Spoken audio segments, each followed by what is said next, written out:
இந்த வீடியோ யாருக்குன்னு பார்த்தீங்கன்னா திருமணமான தம்பதியர்களுக்கு தான்.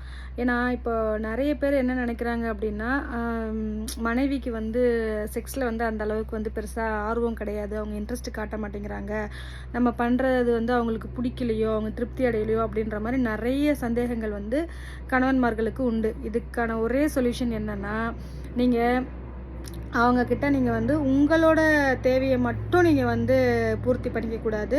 நீங்கள் அவங்களுக்கும் என்ன தேவைங்கிறத தெரிஞ்சுக்கிட்டு நீங்கள் இதை பற்றி டிஸ்கஸ் பண்ணலாம். பேசுகிறது தவறே கிடையாது. நீங்கள் 2 பேருமே நீங்கள் வந்து தாம்பத்தியமில் சந்தோஷமாக இருக்கணும்னு ஆசைப்பட்டீங்கன்னா இதை பற்றி பேசினா மட்டும்தான் முடியும். இதை எடுத்த உடனே நம்ம எப்படி பேசுகிறது அப்படின்னு நிறைய பேர் வந்து இதை பேச தயங்குறாங்க. அப்படி கிடையாது.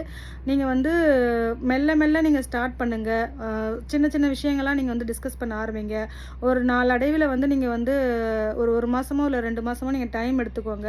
அதுக்குள்ளே நீங்கள் வந்து அதை கம்ப்ளீட்டாக நீங்கள் புரிஞ்சுக்கிட்டு அவங்களோட நீங்கள் வந்து தாம்பத்தியமில் இருந்தீங்கன்னா நிஜமாகவே அவங்களும் ரொம்ப சந்தோஷமாக இருப்பாங்க உங்கள் கூட. நீங்களும் ஹாப்பியாக இருக்கலாம். வேறு யாரையும் நீங்கள் வந்து தேட வேண்டிய அவசியம் கிடையாது. உறவுகளில் நம்பிக்கை ரொம்ப முக்கியம். நீங்கள் இங்கே திருப்தி அடையலைன்னு சொல்லிட்டு இன்னொரு உறவை வச்சுக்க ட்ரை பண்ணிங்கன்னா அதுக்கப்புறம் உங்கள் பார்ட்னர் மேலே உங்களுக்கு வந்து இன்ட்ரெஸ்ட்டே வராமல் போயிடும். இதனால் உங்களோட பாதிப்பு எப்படின்னா உங்களோட ஃப்யூச்சரே இது பாதிச்சிடும்.